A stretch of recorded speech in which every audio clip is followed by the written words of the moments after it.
You're listening to Heavy Trolling with Sick Nick and Nice Guy Ryan. But look out, sometimes he doesn't play nice. Sick Nick, who are you trolling today? Everybody, I keep it Oh, 100. yeah. Oh, good Lord. All That's right, we my should probably do least that again. favorite, but most favorite, like, trope is the guy that keeps it 100 all the time. Yeah. Like Honest Abe over here. But he's cool about it. Hey, That's dude, how real he is. I got some great news in my email. Ancestry.com thinks they may have found both my mother and father. They might know who my parents are. And you didn't have to do 23andMe? Dude, I get hints. They call them hints. About once a week, they're like, all right, we think we might know who your dad is. We found this in some high school records. And then it'll be like, hold on, we have a lead on your grandmother. I'm like, yeah, I know these people. I grew up with them. I talk to them regularly. I have them in my Ancestry.com family tree. Please stop telling me you've learned my grandfather's name. I love it as a sales pitch, though. Like, Ryan, guess what? We found out your cousin lives 3 doors down from you. Yeah, dude. It's like when I used to try to cancel my Sirius subscription, and one time they were like, "Hey, you don't want to cancel. Pretty soon we're gonna have Margaritaville. It's a 24-hour Jimmy Buffett station." I'm like, do a little bit of. I mean, just that's not gonna get me. All right, you're not gonna get me with that one. I loved him when I was 14. Loved him. Oh, really? Oh, I loved him then. And now it's just so embarrassing that he wrote a song about cheeseburgers. And it's a fast song too. Yeah. It's a fast song that everybody sings to. In a way, it's kind of a miracle. He got this guy singing about the toppings of cheeseburgers, and it's not even a jingle. And no one's ever used it as a jingle. Yeah. It's unbelievable. He was sitting there eating a cheeseburger in like Bermuda, and he's like, son of a bitch, man, I've got myself a top 10 hit on my hands. Well, you know why they don't use it? He has his own cheeseburger place. I think it's called Margaritaville. It's margaritas and cheeseburgers. Did you know this? What do you mean, did I know it? Of course I know it. Who doesn't know what Margaritaville is? Okay, what? I've only seen one. Oh, they're everywhere. Oh, they are? Really? Okay. They're everywhere. And the only song of his I knew as a kid, I thought he was like the country 2 Live Crew, because I only knew one song of his. It was called "Why Don't We Get Drunk?" And Screw. Yeah. That was gonna say that's the chorus, and then something about it filled up a waterbed for 2. Oh, it's real sign of the times there. Wait. So anyway, wait. I thought you don't know any of his songs? Country. No, when I was a kid, I had never heard the other songs. He's not even really country. He's not somebody who would be considered country. I know, but that song is a country sounding song. Of course, style of country. Of course, but What's I mean, if there was someone right now, if there were kind of music that were just like Florida Keys, if Florida Keys were a music, that is what he was going for. But sadly, like a really corporate Florida Keys. That's what he is. My one of our friends, his parents retired to the Jimmy Buffett. I don't know if it's called Margarita Estates or something. I don't know what it is, but he has a retirement community in Florida. I think he passed recently, but anyway, they retired to there just because they liked the place, but they aren't Jimmy Buffett fans. So it gets weird at times because they're just inundated with Jimmy Buffett songs, and they're Jimmy Buffett would make appearances and perform, and they're like, I don't think we're gonna go. It's like, why do you live here? Everybody's walking around with like the hospice. Everyone wears parrot hats. That's so sad. He's soulless. The man is he wants to license everything to everyone all the time. What do you mean? What do you mean? What do I mean? You didn't even know what Margaritaville was. To everyone, but I don't know what you mean. When you he's say corporate. soulless, He's a corporate guy. what's wrong He'll with that? sell. What's that? What's wrong with that? Well, I This mean, guy it sings seems like there's a novelty limit to songs. how much like you're selling out one can do before it kind of becomes pathetic. I mean, you said yourself he owned a retirement community. I didn't Yeah, know oh yeah, that. yeah, yeah. No, I know. I mean, I don't understand it. To me, it's everyone should retire the moment they can. Um, I don't understand what we're doing. Why Why? he's like insisting on still like, no, wait, maybe I can get cheeseburger in paradise. Maybe I can get that as like another restaurant. Maybe I can do that. I see what you're saying. Yeah, Yeah, yeah, then yeah. no. I mean, I can't even imagine. And I went to a concert of his at the Pyramid, which is now a Bass Pro Yeah. Shop. I went to when I was Is it 15 or really 16. the arena? Dude, you don't know about Steven Seagal. You don't know about Jimmy Buffett. And you didn't know that was a You Bass th- Pro Shop? you you think I would know that the old arena in Memphis was converted into a Bass Pro Shop? Yes. If you've ever seen a Grizzlies game, even part of it, like when they zoom in on the skyline, it is just a huge Bass Pro Shop like from Egypt. That's what it is. Why would I know this? I don't This know. is Have you so ever seen a absurd. Grizzlies game? I mean, only in the playoffs, or if they're Well, they'll playing the still show Bulls. it, but maybe we're not good enough to make it to home court. Uh, or maybe you didn't see those games. But yeah, it's a huge Bass Pro. It's actually really impressive. I don't know how you would know that I know that this building in the skyline's a Bass Pro I'm Shop. shocked by I how mean, it's absurd. I always thought you knew a little bit about everything, but it turns out you didn't know about Steven Seagal. This is genuinely absurd here. This is absolute. This is fucking crazy. That it's a Bass Pro Shop, or that I expect you to know it. Both. It's like me expecting you to know what birds live in my yard. How would you know this? No, I mean, that's unfair. Give me a That's break. really I unfair. mean, You're an NBA fan that probably could name half of the arenas that NBA games are played in. yeah, And the but Pyramid's a pretty weird one. they I don't wouldn't say still. iconic, but It's it's not weird. like the Grizzlies currently play in a Bass Pro Shop. If they currently played in a Bass Pro Shop, I would know that. The idea that I should know where the largest Bass Pro Shop in Memphis is absolutely crazy. You're right. If it weren't in the Pyramid. But the fact is, it's in the Pyramid. Whatever Dude. the biggest damn thing, if whatever, let's imagine that they just repurposed Staples to be, forget about the games. It's just going to be a bait and tackle shop. Yeah. That is what Staples is now. A huge bait and tackle shop. That is what happened. I would expect you to know, even if you don't live in LA, because it's so absurd. Memphis news doesn't travel that well. I'll tell you that. It seems like that would. I've heard 3 or 4 things about Memphis in my life. Look, hey, can I give an honest PSA to listeners? Yeah. If you got whatever. like a little thing on you, don't so I mean you can kind of only see it a little bit when this video with the filter, but I can see it. sometimes about 3-4 times that size. And I've thought for about 2-3 years I was just doing something wrong. I was making mistakes With I the thought side of your nose. yeah, I was like, I don't know. I was like, I use a sleep mask. And I'm like, when the light comes in, like on flights and stuff. So I was like, maybe it's something from the mask. And then I realized, oh, it's in the same spot every time. Well, turns out I have it's skin cancer. Okay, and it's gonna be fine. They're literally gonna cut this whole thing off, like my whole side of my nose off, which sucks. Like But, Two-Face? yeah, That's crazy. yeah. I mean, just the skin, not the cartilage. But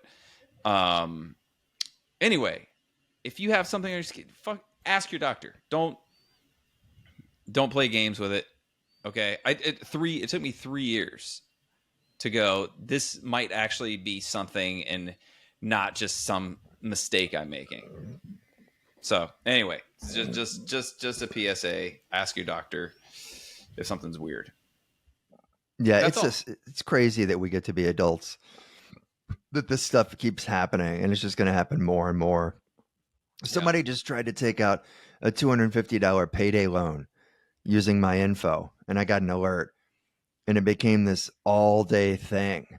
I felt like I was in like the headquarters like that department in Born Identity, when like Yeah. 16 people are working on my behalf to like Yeah. freeze all my God. accounts so that this dude can't get $200 off me. It just being an adult I mean, sucks, man. There's you, just you, it's that shit all the time. you almost want to just send the guy $250. It's like it's so hard for you that you're committing a federal crime for Right. $250. So many people get involved. Yeah. So many. Yeah. Yeah, it's really annoying. Last That's night I did this was it last night? Yeah. Night before last. I did this show and it was at this bar restaurant I'd done like 2 years ago. Nice area, really nice area.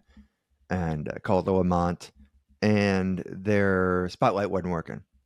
Mhm. Or actually, it was worse than not working. When they tried it at first, and it would be on, and then it would get warmer, and then colder. I guess it would be kind of like a Weird. really lame rave light.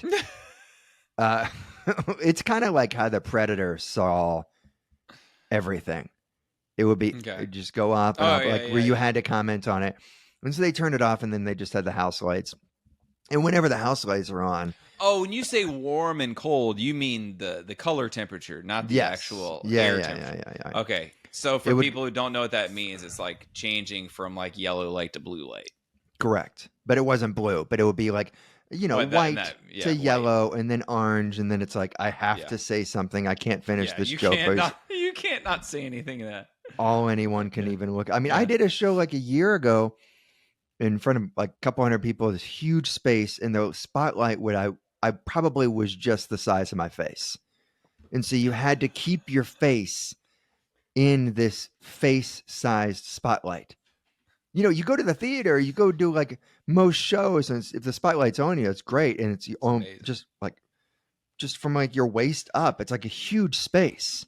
I wish But you this had was photos just my of this face. because the week after you did that show, you told me about it, and I did a show with a very small spotlight where it's literally just this, and I sent it to you, and you were just like much smaller spotlight. Yeah, much You were smaller like, than it was that. literally like just your face, like Yeah. this. Yeah, yeah. And if you moved out of it, like if you were doing some kind of little silly act out or something, or just trying to talk to somebody in the crowd, you walk over to the other side of the stage, that purple light is just on the back of the wall, and that's all anyone's looking at because it's Yeah. purple, because it's a bright purple.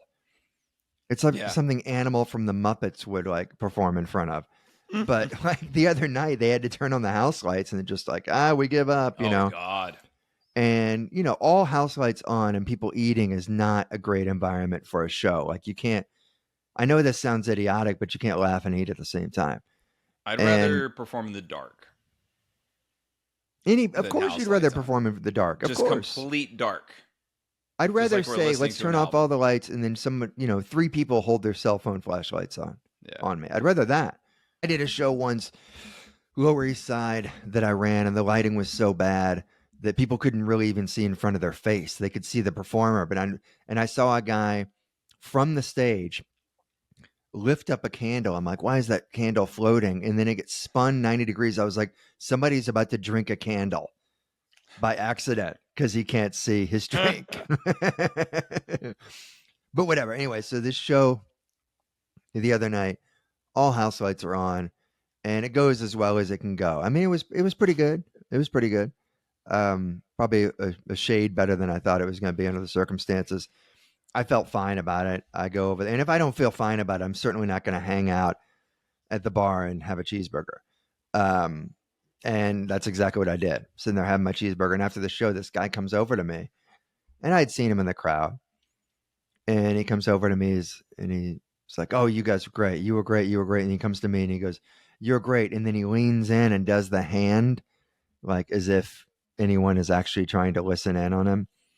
Like he basically puts the catcher's mitt over his mouth, and he goes, "Dude, there are a lot of old people here tonight. I loved it. I laughed my ass off. So sorry that there are a lot of old people." And I thought it was fine. I'm very aware of how it goes, and like if it goes bad, it goes bad. If it goes well, it goes well. You don't have to tell me, but you'll occasionally get people like that. Like, I loved it. Sorry about everybody else, and you're like, it was. What am I? Do I have to sell it to you again? Like, I thought it was fine. Why do people do that? Yeah, a guy told me last week he was Australian in Phoenix, and he was like, "Yeah, sorry, it's like the crowd's a little weird here in the U.S." I'm like, "Oh, you're just gonna shit on all American crowds?" What? At least keep it to the four corners. Yeah. I took the kids to the park today, and there was a nice basketball court there. So my daughter and I were shooting hoops. And then another dad went over to the other court, and he started shooting with he had like a toddler with him. And for a minute, he just shot by himself. And I mean, you can't help but look like, how good is this other guy? How good is this 43-year-old like overweight dad holding like a sippy bottle with one hand? Yeah. How good is he? Oh, he's clanking him. He can't even hit, and nobody's guarding him. Yeah. And lame. I'm not embarrassed. I just think that's automatic. You're like, it doesn't matter who's shooting on a goal. You're gonna look and be like, are they any good? Did they make that? I slow down too. If I'm passing a court, I slow down to see what's going on. Yeah, it really is. It's the opposite of a car wreck. It's like, how good is this? Yeah, usually real bad, but at least they're having fun. It's an open mic out there. So I'm shooting, and we had found a ball there. It was a shack ball. It was just black and red, but I liked the grip. It was actually, an off brand that I liked. And he's over there at the picnic table now, and I could feel that he's watching me. Like if I hit one, I ran to get the rebound. I could tell that he's watching me. And at some points I wanted to turn around and be like, dude, I'm wearing Crocs, just to let you know. But for the most part, when I saw that he was watching, I hit the shot for the most part. It's great. Especially the sideline, especially like the corner threes. When he was watching, I hit them. I didn't hit him otherwise, but I hit him then. And Amy confirmed after the fact. I was like, was that dude watching you? And she's like, you know what? He was staring at you almost the entire time and not watching his kid. Like, I'm really glad that I made those shots, but it's kind of akin to me going over to him afterwards and being like, dude, you'll do better next time. Like, it's just not my business at all. Yeah. And who cares? Yeah. I had the last time I even shot around at all was about a year ago. I went to the court down the hill from my place, and I was just shooting around, I hadn't played in a long time, and, I've always been a shooter. So I'm hitting, a high percentage. And this kid who's probably like 13 comes over, and he's like, whoa, how are you doing? And I was like, I don't know, man. It was like, what are you shooting? Are we talking free throws? We're talking like 25 top of the key threes? Yeah, just 20 to 25. I just kind of go back and forth around. I'll either do 100 makes or 200 makes, depending on what I'm doing from outside three. And this kid comes over. Do you keep the count? I'm sorry. Yeah, I keep the this count. Is like this is such an intimate thing that we've been doing since we were little kids. I have to ask, do you keep the count yourself? Do you imagine you're in a game? No. Do you hire like a scorekeeper off of? First, I have an elaborate warm up that I do before this that I've been doing for 30 years too. Okay. So, but then it gets to in this day I'm doing threes. So anyway, this kid's. Then he asked me if I want to play 1-on-1, and I'm like, no, I'm just kind of shooting by myself. Thanks though. He comes back a minute later. He's like, man, I really want to play against you. And I was like, no, I'm not going to play you 1-on-1. He comes back, what about horse? And I was like, I really just kind of shooting by myself. And he keeps doing it. Finally, I was like, fine, I'll play you in horse. I was merciless. All right. We played twice. It's like if it was my nephew or friend's kid, you let him get, I'll get to S. Get a couple of letters. Yeah. Merciless. I don't know you. Don't come at me. Just to teach him, don't come at what, was strangers. He talking trash or something? No, it was the opposite. It was the opposite, but he had this mentality of like, he just wasn't making his shots, but he will. Sure. And I just want him to know you won't because you're bad. Wow.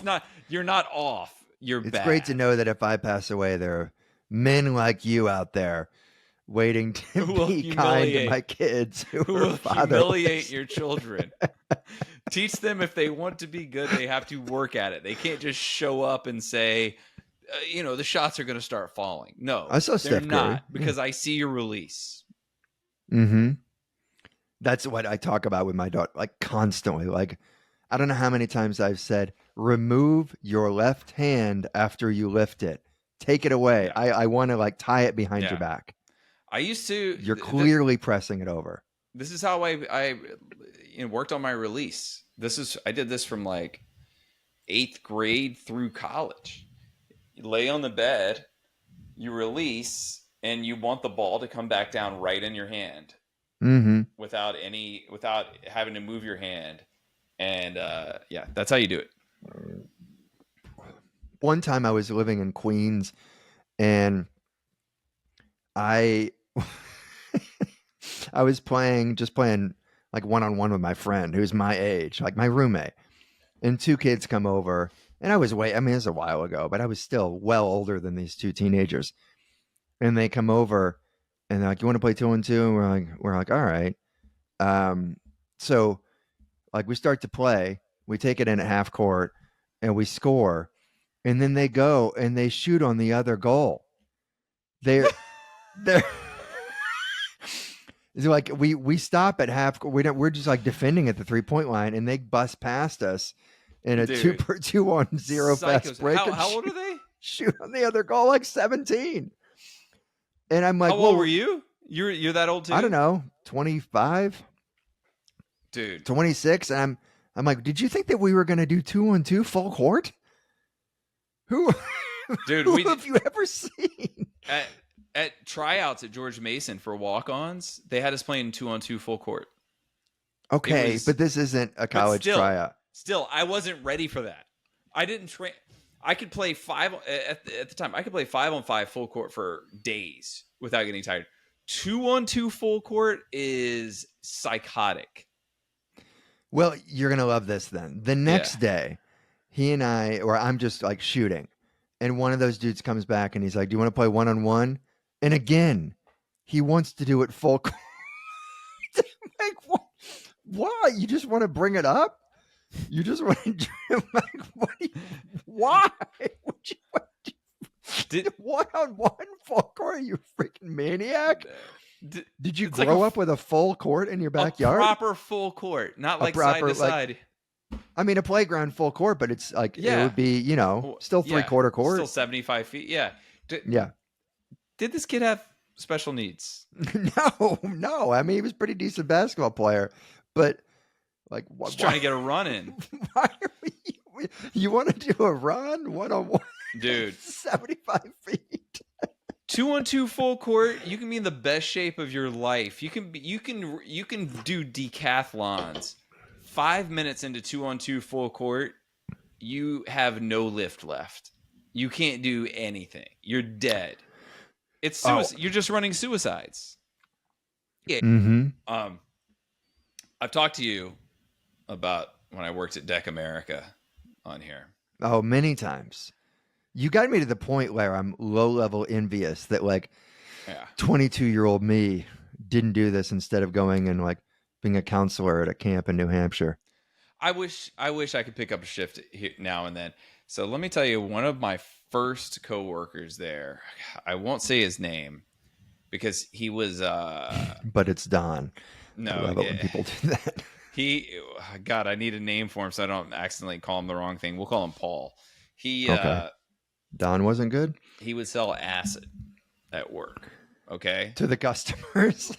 Not to the customers. It's a fall special. We would start our shift and he'd be like, man, can we go by my house? I got to pick up some stuff. And we always knew what it was. And it was, he would have like what he called a Bible of acid sheets. And I think it was like 1,000 in a Bible or something like that. And then, he would have them for, I don't know if it was, I don't remember if it was after work or if he's selling them at work or whatever, but it was always so weird going to his house and stuff. He lived with his mother. And it was very strange. But the craziest thing about this guy, Paul, was one day he tells us that he's quitting. And he's put in his notice and said, "Oh yeah, you got a new job yet?" And he goes, "Yeah, start in 2 weeks." I said, "What are you going to be doing?" He goes, "It's another canvassing job." And I said, selling what though? And he goes, cemetery plots. Really? And I mean, dude, this was outside, like on the picnic tables outside the building. And I like all of nature got quiet where it was just like, well, excuse me. And he said, yeah, Wow. just cemetery plots. And I said, do you really think you can do that? And he goes, not everyone needs a deck, but everyone's going to die. And I said, yeah, but no one wants to be reminded of that by a stranger who knocks on their door. And he's like, you have to do this to prepare, like, especially if you have a family. And I said, yeah, but on your own time. No one wants a stranger to just knock on their door and say, are you prepared for the afterlife? Is your family? Hey, if you died right now, what would your wife do? Like, and it's not even a recruitment pitch. It's not a religious pitch. It's still a sales pitch. I mean, as if someone has a sign on their door that's like, no solicitors unless you want to talk about my death. And then please ring away. Doesn't matter what time it is. And we were just like, best of luck, man. Best of luck. Like, there's just no way. And he had such a generic name that I can't even look it up. Like, I wish I could see his LinkedIn and see that he worked there for 19 years or something like that.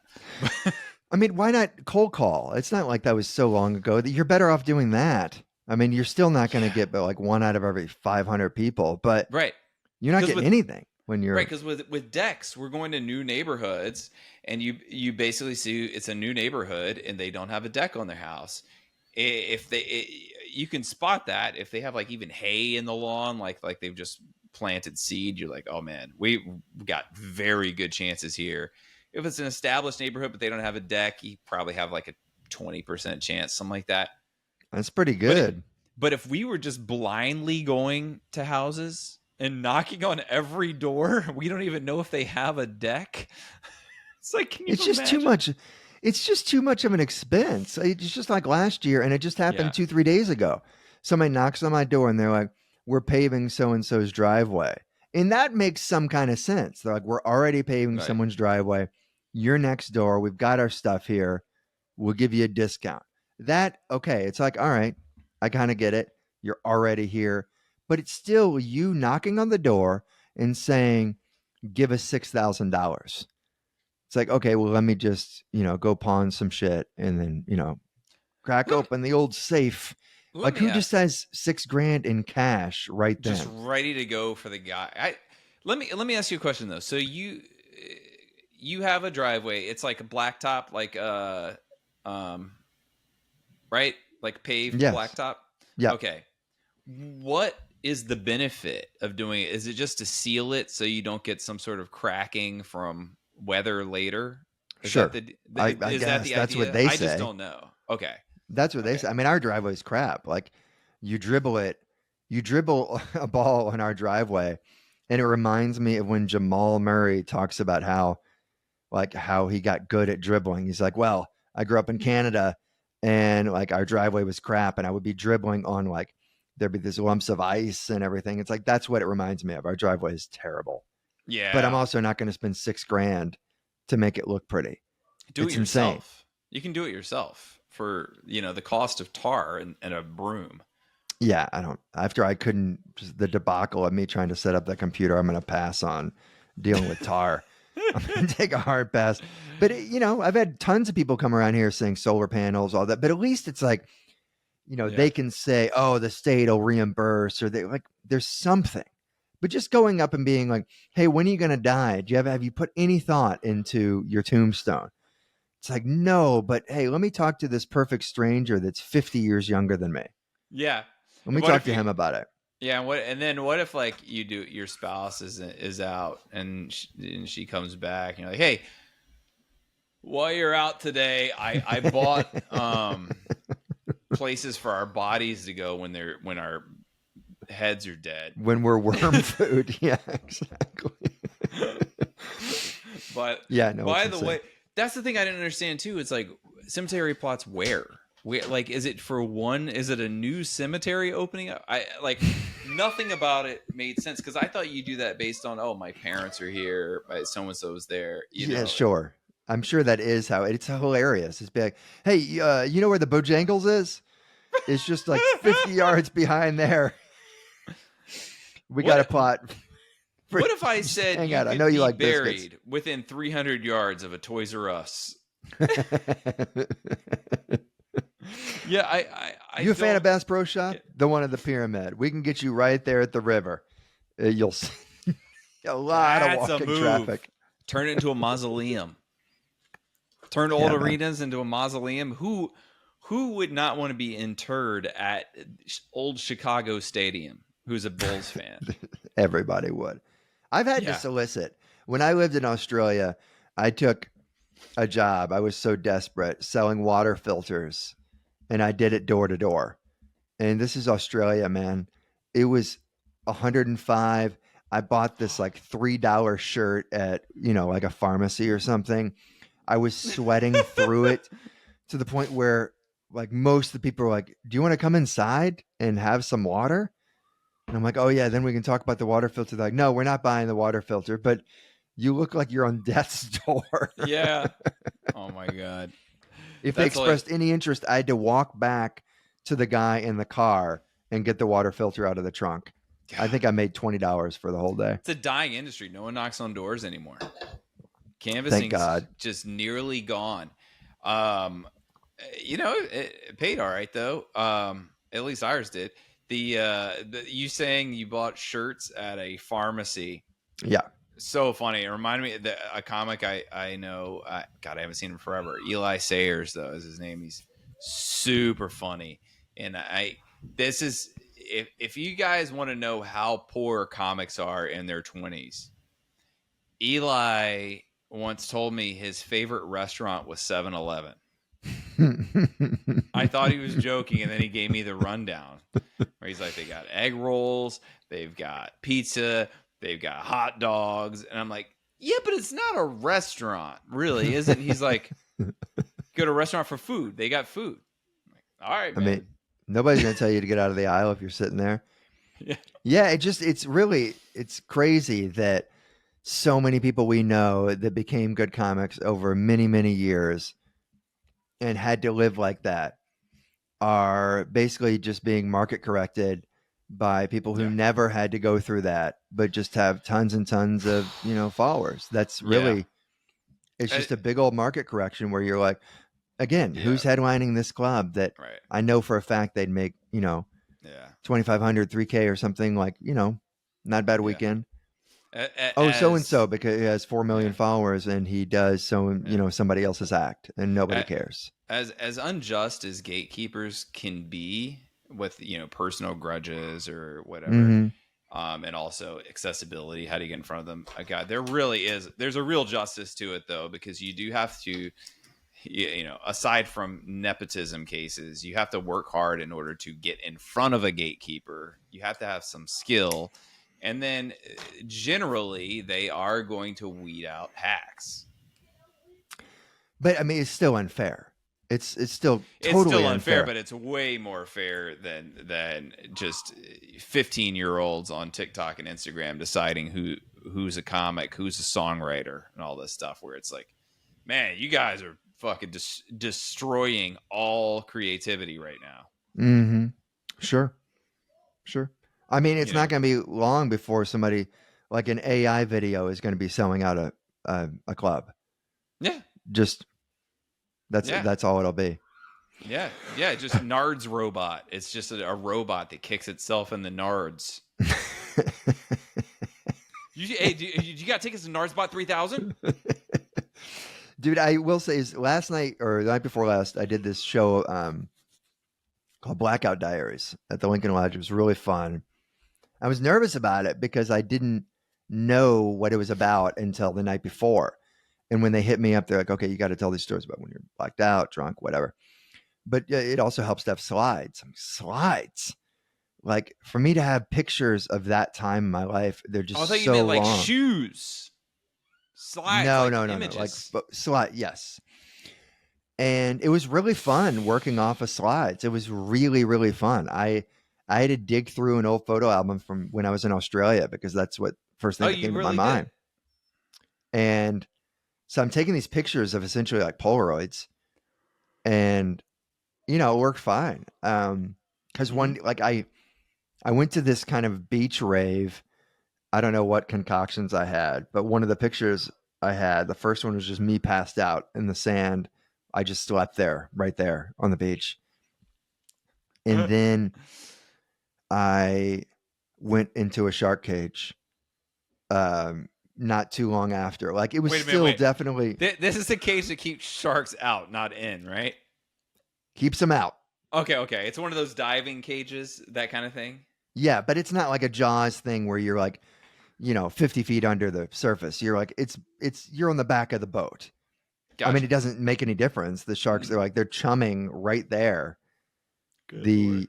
The sharks are right Never, there. never will I do I mean, anything like a that. dude is standing on top of the cage and like chumming. And the first day I went, no sharks appeared. And I got back out and there was so much relief. I'm like, okay, now I can say I tried and nobody showed up. No shark showed up.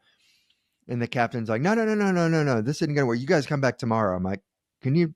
No, you know what? I'll just take my money back. But Yeah. I went back and I was hungover, extremely hungover from being hammered. And they probably shouldn't have even let me do it, Yeah, but that's probably one of those things that they shouldn't let drunk people do. probably not. But I get in there and I've got my little underwater camera. And so my other pictures at the show the other night were like, and here's me in a shark cage hours after waking up from that beach. And then the next shot and the next 2 or 3 shots are all mako sharks that are like 3 feet away. And mako sharks just look like great white sharks. Right. You try to I like mean, tickle them because you're hungover, you're drunk a little bit. where you don't have any balls. I tickle Sharky, your balls. sharky.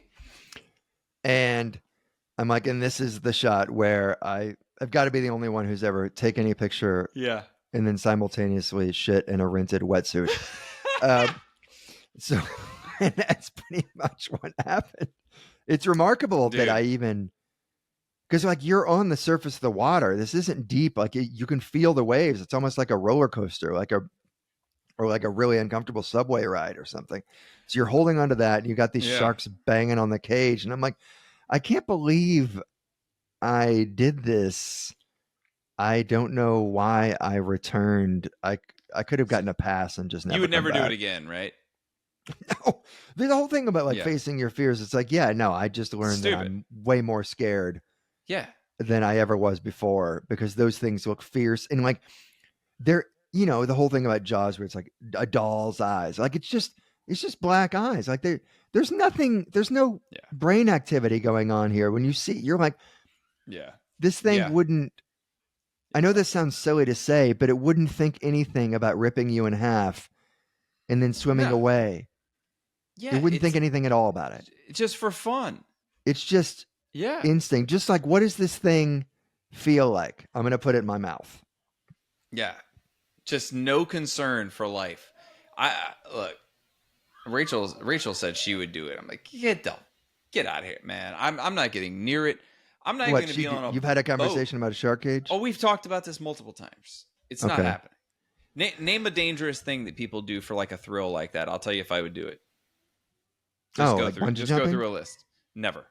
Would not consider it. Yeah, I don't care about bungee jumping. Skydiving? No, absolutely not.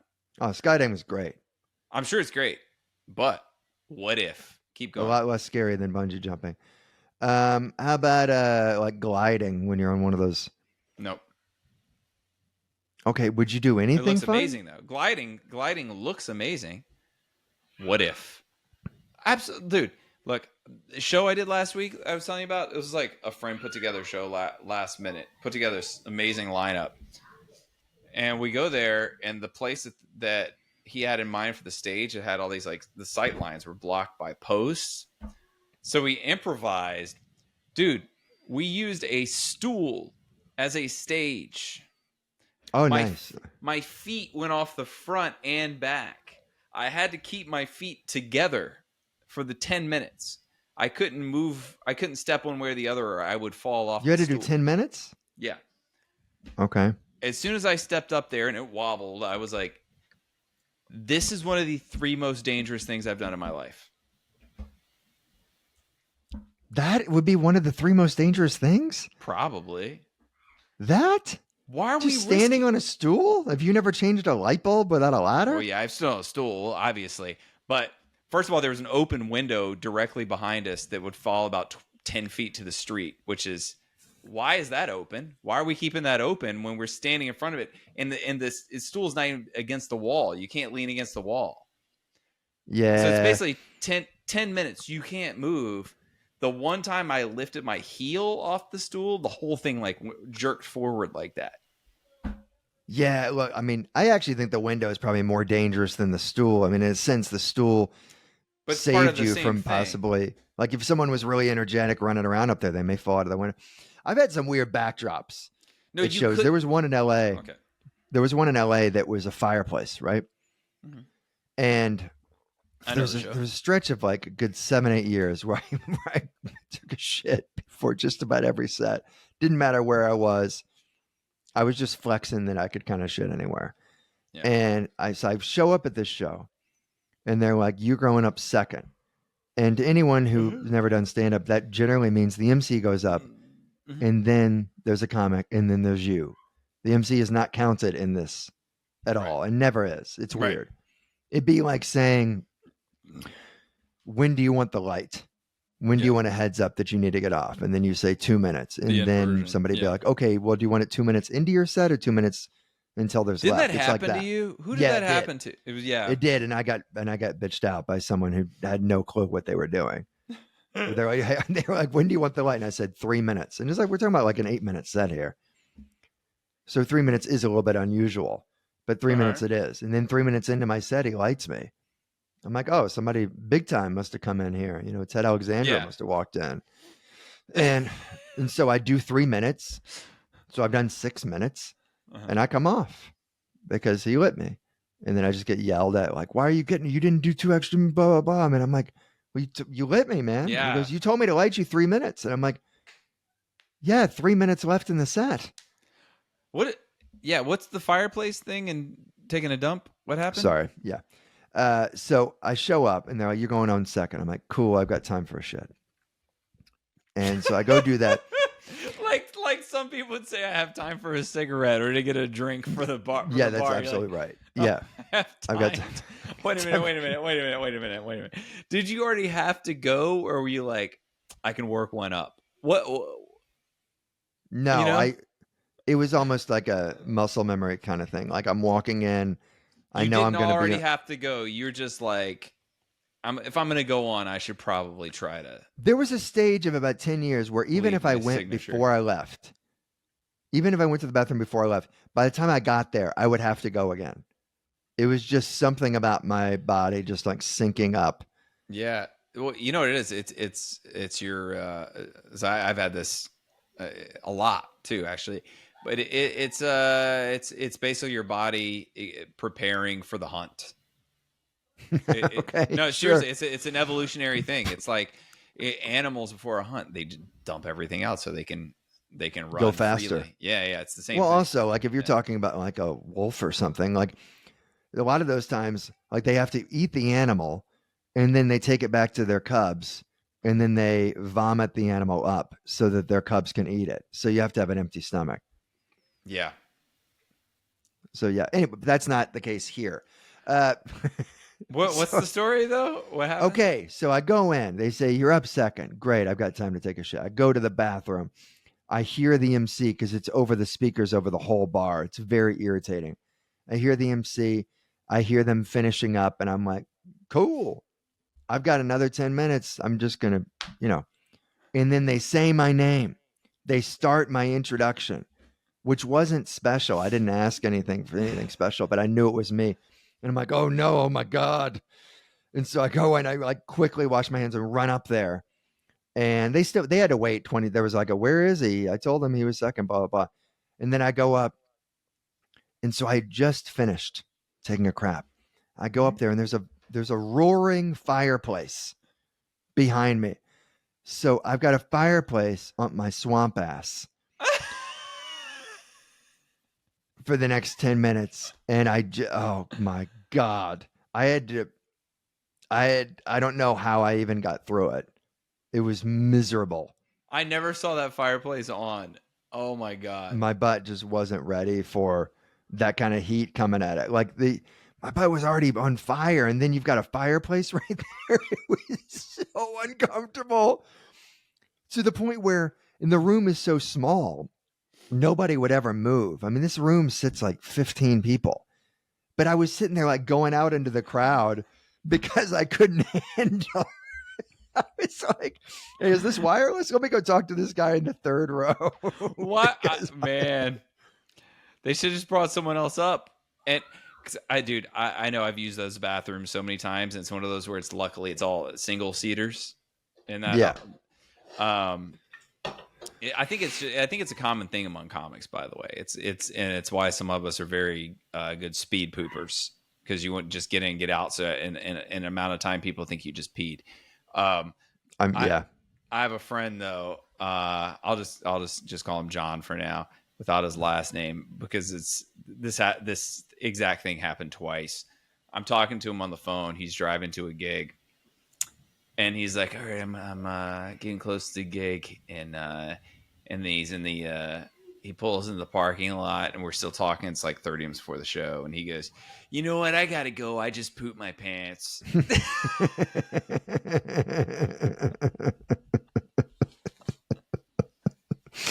There's something about an adult pooping your pants. Twice. This same friend pooped his pants at work one time. He worked for the State Department, and he took Metro home. So he's like, you can't take a cab like that. But he said at first he was hoping that he just farted a little bit. Oh, and then he said he sits there, and then the person next to him goes, "Do you smell something?" He's like, "No, I don't smell anything." And then he says a minute later, he goes to the bathroom, freaks out, throws his underwear away, and does what he can to clean up, and then just gets on Metro and goes straight home. It's like when I'm walking my dog and the dog shits, and like I don't have any bags. I'm like, I don't know. God, I don't know what I'm gonna do. To be in that situation, like I don't know. Maybe I'll sign up for a gym. Yeah. And throw everything away in the locker room, leave, steal a pair of shorts, and then cancel my membership. I don't know, Are you ready to do conspiracy theories or what? I'm excited. I am, but have I told you the time I pooped my pants in college? I think you did. Tell me again. Getting on the elevator, it's like the aquatic center. It's my freshman year. It's me, my friends Anker and Mike. We're going to it's like lift weights and then swim, right? And you go in, you check in, then you take the elevator down to the locker room. And we got the elevator, and I try to make a show out of farting, right? Yeah. I lift my leg and everything, and it's a full dump into my in the elevator. Swimming trunks. You didn't know what you were dealing with? Oh, there was netting. There's netting. That's better and worse. It's better and worse. I thought like I lifted my leg like I was farting on Mike. And then Mike goes, did you shit your pants? And I go, oh no, I just keep farting, don't I? You can't, like, I don't know why we bother lying about this stuff. Like, you're not getting, everybody knows. I should have just laughed. So we get into the locker room, and a youth swim team was in there. They were having practice, and they all just turned. They're like, "What just walked in?" And I'm still trying to be calm, and I was like, "Hey, what's going on?" And then I told Mike and Akra, I was like, "Hey, you guys go on up. I'll meet you in there. I gotta use the bathroom quick." So I go in the stall. I do my best, but my best is not good enough. I'm like, this is ridiculous.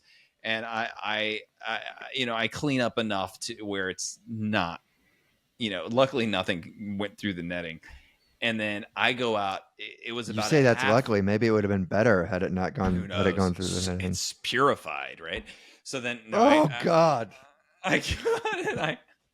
I sprint back to my dorm. It's like a half mile. And I go in. Mr. Duty Pants. I go into the shower, wash myself, wash my swim trunks. I should have just done this at the aquatic center. And just to point till everything's clean, like a detergent and everything. And then I sprint back to the aquatic center. And then I go up to the weight room and just lift a little bit, just enough, because I see Mike and Anker are not there. They've gone to the pool. And I just lift enough so that I look like I've lifted weights. And then I go down to the pool and I was like, "Hey, when did you guys come down here? Somehow I didn't see you up there." I didn't see you. And they were like, "Oh yeah, we were wherever." And I was like, "Oh, I was in the other weight room." Nice. God, Because there were everything two just to rooms. save face. Goodness. Dude, just you were flexing. just a sprint with shitty pants into, oh my god, just God, that sounds like a song that Jimmy Buffett would have come up the with. sprint with shitty pants. Had he just been inspired enough. All right, you ready for conspiracy theories? Let's hear it. How does this game work? This works like this. I'm going to give you 3 conspiracy theories. Mm-hmm. None of them are particularly well-known conspiracy theories, but one of them is completely made up. So it's your job to tell me which one is completely made up. Made up by you. That's right. Made up by me. The other 2 are simply just not very well-known conspiracy theories. Is one of them that there's a Bass Pro Shop in the pyramid in Memphis? No, because that's a full-on fact. All Okay, right, you ready? Let's hear it. This is going to be called the Baguette Brotherhood Theory. The French Revolution wasn't actually about liberty, equality, fraternity. It was about one thing, and that thing is bread. There was a secret society of elite bakers known as the Baguette Brotherhood. They allegedly manipulated rising grain prices and staged the storming of the Bastille as a distraction, while they cornered the wheat market.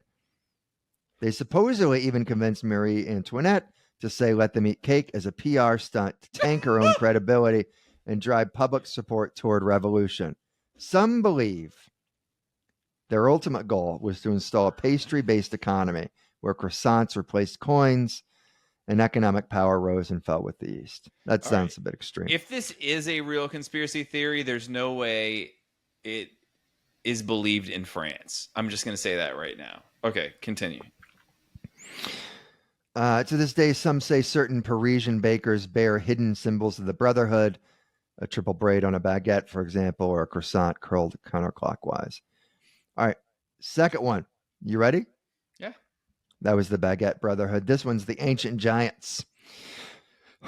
Some conspiracy theorists believe that mainstream archaeology has deliberately suppressed evidence that giant humans, much larger than modern Homo sapiens, once lived alongside or even were the true cavemen. According to this theory, ancient giants built megalithic structures like Stonehenge or like on Easter Island and had advanced knowledge passed down or lost over time.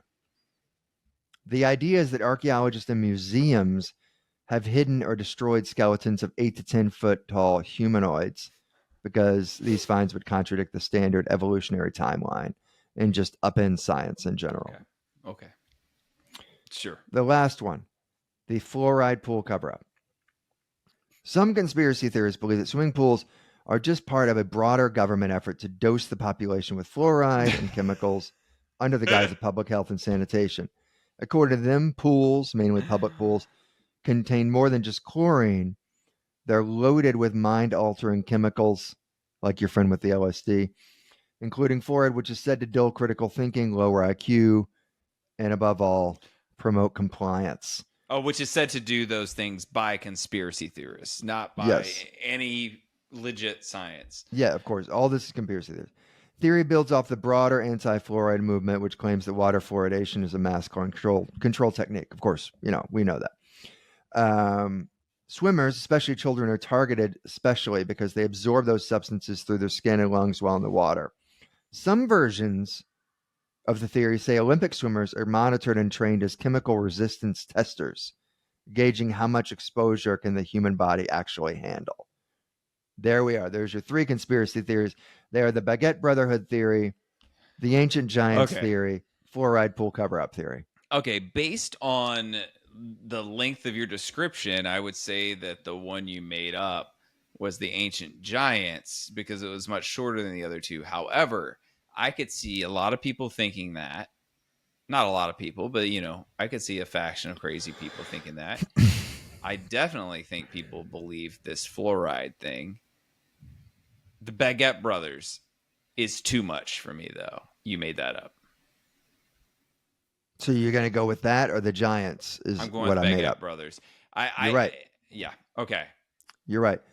I knew that you would know fluoride because that's just an extension. Right. But I thought maybe I'd get you on the Giants. You got that one, man. Congratulations. There are so many people who have crazy conspiracy theory or beliefs about things from prehistory that are just absurd, and they're like, yeah, but why wouldn't Paris be founded by aliens? What are you talking about? I mean, you know what I mean? That goes into the equivalent, like why? Of course, I mean you can say why about everything. Yeah. Why wouldn't there be an equal number of humans living under the ground than above? Why wouldn't there be? I don't know, man. How else would they have built the pyramids? I mean, people figured out ways that it was probably done. What do you? They had a lot of time on their hands. Yeah, they figured it out. Yeah. I mean, they were able to figure out how to make a pyramid into a Bass Pro Shop. I'm pretty sure they could figure out how to build. Are you ready to play rank Easter Island ones? Well, no, I've got a hypothetical for you. Oh, let's hear it. Yeah, that's right. All right, here we are. So, have you seen the movie Limitless? Bradley Cooper. It's a lot of fun. You've referenced it a few times. Yeah, he finds this drug. He's referred to this drug called NZT-17, and we've talked about this before. The trope of like human beings only use like 8% of their brain. Right. And if we could just use more than that, we'd have this huge edge over everyone else. We would basically remember everything that's ever happened to us.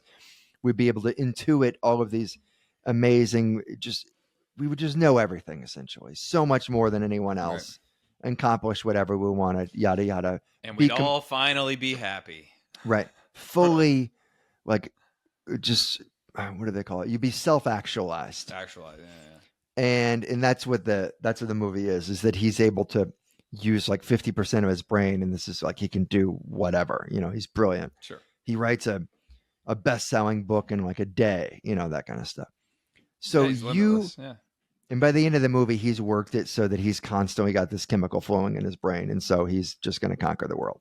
Mm-hmm. So also, his dad is Bob Limitless. No, I'm just there's some nepotism in there. So essentially anything, we've talked about it before. I remember asking you once, like, if you had 1 hour on this, what would you use it on, right? Yeah. So let's say you've got a Ziploc bag. This is the prize. You've got a Ziploc bag of these pills. Each one of these pills is 8 hours of this. 8 hours of just supercharged Ryan, right? Mm-hmm. So how many of them do I have? A whole bag you've got 8 hours for each pill and a whole Ziploc bag of them. What size bag? Like a sandwich bag? Okay, fine. Or a freezer 3 months worth. Give me a number. 3. You can't even say 3 months worth because I'm not taking them all the time. How many pills? 90. Okay. God only knows what you could accomplish with this. Yeah. Now, to pay for it, you either live for 6 months with no bones, your only cartilage. That's it. Somehow you're able to live and exist for 6 months. The bones back? Yeah, after 6 months. They do testing and stuff, and then they pay you with all this. What's that? Do I look the same after 6 months? Yeah, you go right back. Uh-huh. You're basically just like in a pool swimming around like a shark for a while. Okay. But you have no bones. Yeah. Okay. All right.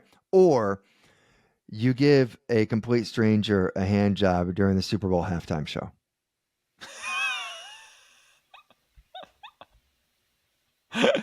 You get a bag of NZT-17 for a hand job. Everybody sees you doing it. Everybody. No, I think I would do boneless. I think that's a story. You'd go no bones? Yeah, I think yeah. And then I'd take one of those pills and be like, write me a one man show about being boneless. How about this? Brain. Let me tell you again. Let me ask the whole thing again. For 90 NZT 17 pills, which again, God only knows what you could do with this. Would you give a complete stranger a hand job during the Super Bowl halftime show? I'm not. No, no, I'm not doing a sex act during the Super Bowl halftime show. Maybe you don't understand what you could do with it. I've never seen the movie. With all these pills, like you can. I've never seen the movie, so in my mind, it's like you're saying it's for hydroxycut or something. Like it doesn't. It doesn't register. Within a day, you could completely just change everyone's mind about the Super Bowl halftime show. You did do it, for sure. Maybe some people you can't change their mind. But if for everyone else, like you'll be a skyrocketing star. I don't want to be a star, though. Okay, fine. It doesn't. I also cancer. would not want the amount of fame that someone would have from being part of the Super Bowl halftime show. All right, fine. How about if you're wearing a costume but no mask? It's just your face.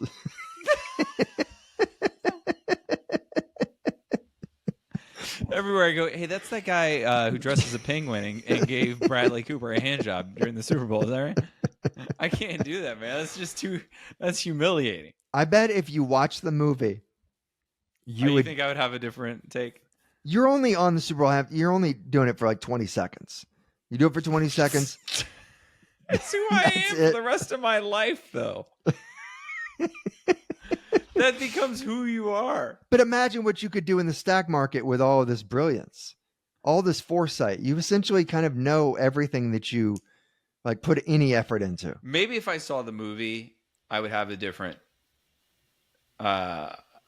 take. So in the movie, he is a lazy, just a writer. He knows nothing about the stock market. Okay. And in a down market, after taking a pill, he goes from like $3,000 to $1.5 million in 10 days. Just because of this insane focus that he has. Mm-hmm. So there you go. Yeah, I still think I'd prefer not to do that. the bones thing, boneless for sure. I'm sorry that I even brought that up as an option. The other one, I say without seeing the movie, probably not. But if I saw the movie, I could see myself saying definitely. I mean, you're just depending on what, you know what I mean?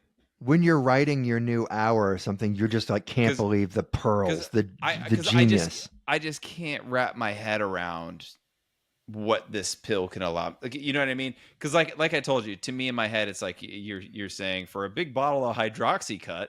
It's because you just don't want to listen. You don't. I'm trying. You're shutting it out. You know what I'm saying? I can't fully like if each of the 90 pills I'm getting to some monumental human achievement. Sure.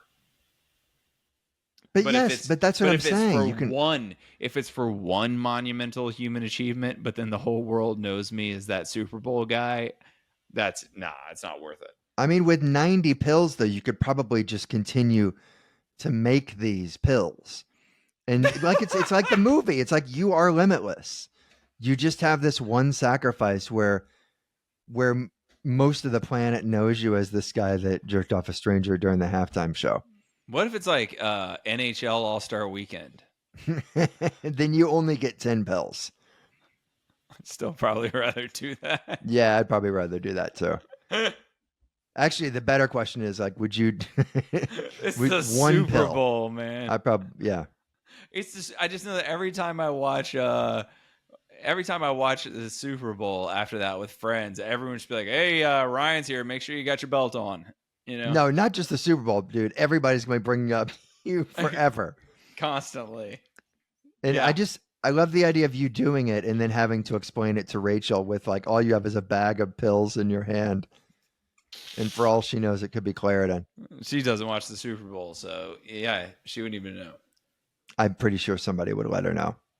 Somebody tell her. Somebody tell her, because that's the only part of the Super Bowl her friends watch anyway. Then you get mad at the person that told her. Hey, who's the Super Bowl halftime show this year? Oh, dude, they're doing something a little outside the box. It's a little outside the box. They're bringing having Bob Dylan back, but oddly enough, yeah, they're having a random guy give Usher a hand job. they can't handle losing any viewers. Why Usher? I don't know. He needs the money, man. Yeah. He was All right, already let's do rank them, dude. we double booked it. We booked the hand job guy and Usher. But he's just so desperate for this weird drug. All right, He keeps saying it's going to make his jokes 20% better. Yeah, what's up? 20%. Rank them is a game where I give you 3 characteristics. This is for a person you're going to spend the rest of your life with. All right, This person is perfect for you in every way, except for these defining characteristics. You must rank them. Ready? Number 1. Man. Far too online. All right, this person posts 10 times a day on every social media app and only wants to talk about social media drama. Did you hear what Joey Butters said? Yeah, Joey Butters is apparently feuding with Monica Pratompratomp, and like just It's like all they 2 names that Fletch made up. Okay. Yeah. Right. They sound just everything is about social media. They think that is the be all end all. The whole world is social media. You get the picture, right? And they're probably got it. conversing with bots all day in reality, right? What do we say? What is like 50% of the internet's bots? Okay. Number 2, does not have fingers or toes. The hands and feet are just smooth, like Barbie and Ken dolls, right? Oh, Not you just mean the webbed, fingers are but there, but smooth. they're not separate? Yeah, but it's not even webbed. It's just smooth. It's like a garden shovel. Oh, okay. All right. Like So for you got floral shoehorn stuff. hands, like what Kramer always wanted. Okay. Yeah. And then your yeah, exactly, shoehorn hands, and then your feet, same thing. Number 3, at some point will stab you. You don't know when, but at some point will stab you. Like fatally? It won't, not fatally, but there could be some damage. You gotta, you're always gonna be a little on edge. There could be some moderate organ damage. One time, and I don't die. One time, you will not die. And she'll never stab me again.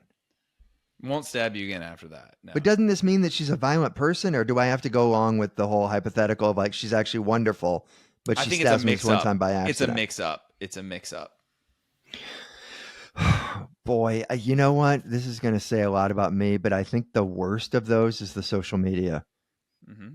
I think I'd rather be married to someone who I know will stab me at some point than someone who's just talking about Instagram all the time. Mm-hmm. I mean, Amy already talks about Instagram enough as it is, but if she's constantly going on about like who's talking to who on LinkedIn, I just couldn't handle it. What's your number 2 and 3 then? So yeah, the stabbing would be the easiest one to deal with. The shovel hands would be number 2. As social media would be 3, and that's you go stabbing over shovel hands.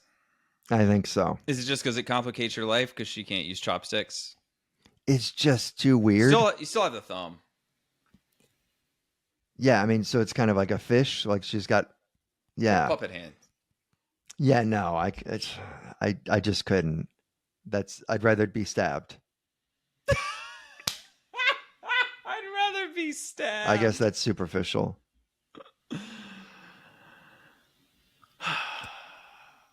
You got me thinking about this now. I think shovel hands is my number 1. Just because I don't like getting stabbed. Social media is definitely last. I would pick almost anything above that. There are very few things I'd have. I mean, like I said, the moment I'm finished working or whatever, like if I don't have to be on social media, I will not be on social media. My friends Mike and Craig do not have social media accounts. Actually, several of my friends don't. I'm envious. It's the way to live. You know, you say something about social media, they don't even know what the hell you're talking about. That's my last. Yeah, it's a much happier way to go. Just like Yeah. I'd love to throw my phone into the ocean. Yeah, Stab's number 2, and Shovel Hands is number 1 for me. Nice. I like it. Yeah. Anything? Any parting words you have until we buy our cemetery plots and go into the only thing, it's unknown? still Mahomet, I think. I think that's What's that?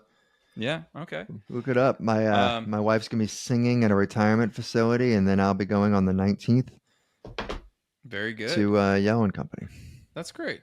I've got I'm home. I'm in LA for the next month, and then I don't have any road gigs until September, and then I'm pretty much September, October, and November, pretty much the whole time. But you can go to my website, Ryan Conner Comedy, to see where I will be. I'll be in a lot of the U.S., and there are more dates coming. Yeah, I think that's it. Yeah, you can get my book, my special, link to my special on my website, and that's it. Thank you so much for listening to Conner versus Cobb, and don't forget to rate, review, subscribe, recommend it to a friend, and bye-bye. Later. Just a couple of guys palling around, coming out of your speakers, a beautiful sound. They debate, berate, and have a laugh or two. Conner v. Cobb, for me and for you. La la la la la la, la la la la. Conner v. Cobb, for me and you.